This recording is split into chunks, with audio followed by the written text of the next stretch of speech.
আমি মনে করি I am one of those very very lucky person যে আমার নসিবে জুটেছে যে আমি এত বড় একটা প্রজেক্টের মধ্যে আমাদের মাননীয় প্রধানমন্ত্রী শেখ হাসিনার ইয়াং এইজের ক্যারেক্টারটা প্লে করতে পেরেছি।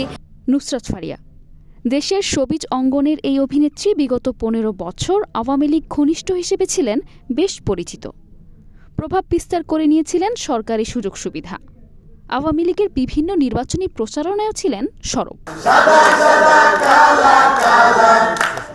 গুঞ্জন রয়েছে ফ্যাসিস্ট সরকারের অন্যতম মুখপাত্র জুনায়েদ আহমেদ পলকের মন খারাপ হলেই ডাক পড়ত নুসরাত ফারিয়ার, যেন পলকের মন খারাপের মহাঔষধ ছিলেন তিনি। আবার কখনো মেজাজ হারালেই ভাগ্য খুলে যেত অভিনেত্রীর। বিভিন্ন মাধ্যমে চর্চিত আছে পলকের মহাঔষধ ও আওয়ামী লীগের দোসর হিসেবে পেয়েছিলেন পুরস্কার। আর এসবের হাত ধরেই বদলে যেতে থাকে তার লাইফস্টাইল। মানসিকতার কথাই কিন্তু বলে। আমি ইউজুয়ালি নেগেটিভ কমেন্টসকে খুব একটা পাত্তা দেই না, সেটা কারোর কাছে পছন্দ না হলে ইটস দেয়ার প্রবলেম। ওয়েল, আমার মনে হয় যে মানুষগুলো আমাকে কমেন্ট করছে, যেখানে নেগেটিভ কমেন্ট করছে, তারা তাদের মানসিকতার কথাই কিন্তু বলে। গাড়ি বাড়ি কারি কারির টাকারও মালিক বনে যান নুসরাত। মুজিব সিনেমায় শেখ হাসিনার চরিত্রে অভিনয়ের সুযোগও বিশেষ বিবেচনায়। কিন্তু গত ৫ আগস্ট ছাত্র জনতার অভ্যুত্থানে শেখ হাসিনার পতনের পর ভোল পাল্টে নতুন বাংলাদেশের সমর্থক হিসেবে আবির্ভূত হয়েছেন নুসরাত ফারিয়া। অনেকে বলছেন ছাত্র জনতা হত্যা নিয়ে তার এখন যেন মায়া কান্না। এমনকি হাসিনার চরিত্র নিয়ে অভিনয় নিয়ে ইনিয়ে বিনিয়ে নিজেকে জাস্টিফাই করার চেষ্টা।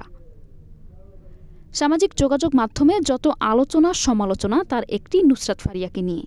মূলত সম্প্রতি এক পডকাস্ট অনুষ্ঠানে তাকে প্রশ্ন করা হয় শেখ হাসিনার চরিত্রে অভিনয় করার কারণে তিনি অনুশোচনায় ভোগেন কিনা। জবাবে নুসরাত জানায়, এই সিনেমার জন্য আমি আমার জীবনের ৫ বছর দিয়েছি, ফলে সেই কাজটিকে নিয়ে যদি অনুশোচনা করি তাহলে আমার পেশাকেই অপমান করা হবে। নুসরাত দাবি করেন, একটি দেশের সরকারি পর্যায় থেকে কোনো কাজের প্রস্তাব এলে তা নিজের অত পছন্দ না হলেও মানা করা যায় না। এই সিনেমার জন্য আমি যে পরিস্থিতি পার করেছি বা এখনও করছি তা আমার ভাগ্যের লেখা ছিল বলেই মনে করি। ছাত্র জনতার গণ অভ্যুত্থানে তার ভূমিকা নিয়ে প্রশ্ন করা হলে অভিনেত্রী বলেন, আমি তখন কানাডাতে কিছু শো করতে গিয়েছিলাম। ভুল সবসময় ভুল, তাই আমার মনে হয় তখন আমি ছাত্রদের পক্ষেও পোস্ট করেছি। ক্যারিয়ারের শুরু থেকেই সাহসী রূপে ধরা দিয়েছেন।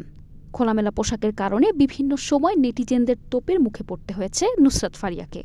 শুধু তাই নয়, ধনাঢ্য ব্যক্তিদের সঙ্গে বিদেশে ঘুরে বেড়িয়েও নানা সময় সমালোচনার শিকার হয়েছেন তিনি। চর্চিত আছে ২-১টি ছাড়া তেমন কোনো সিনেমা হিট না হলেও পলকের সঙ্গে সম্পর্কের জেরেই নাকি রাতারাতি কোটিপতি বনে যান এই নায়িকা। বিনোদন পাড়ায় গুঞ্জন আছে সাবেক এই প্রতিমন্ত্রীর সঙ্গে সম্পর্কে জড়িয়ে নুসরাত ফারিয়া নিজের ৯ বছরের প্রেম ও বাগদানও ভেঙে দেন। এমনকি পলকের হাত ধরেই আওয়ামী লীগের সরকারের এমপি হওয়ার চেষ্টাও চালিয়েছিলেন নুসরাত ফারিয়া। দ্বাদশ জাতীয় সংসদ নির্বাচনে সংরক্ষিত নারী আসনের প্রার্থী চূড়ান্তের লক্ষ্যে গণভবনে মনোনয়ন প্রত্যাশী হিসেবে উপস্থিত ছিলেন তিনিও। শেষমেশ সে স্বপ্ন আর পূরণ হয়নি। সে সময় আলোচনায় ছিল ওবায়দুল কাদেরের কারণে পিছিয়ে পড়েন নুসরাত। আসলে আজকে সবচেয়ে বড় চ্যালেঞ্জিং ব্যাপার 21 টেলিভিশন।